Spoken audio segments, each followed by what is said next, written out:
ওই ভাই, আজ তো ভাইফোঁটা রে, তাহলে কি খাবি?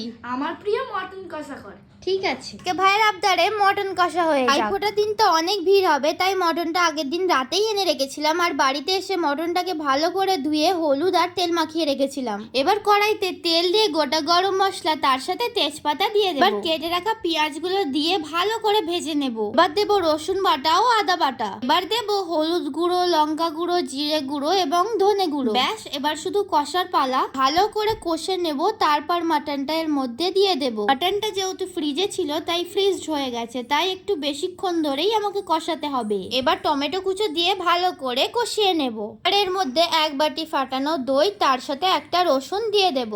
এবার আলু আর চিকেন মশলা দিয়ে মিক্স করে নেব।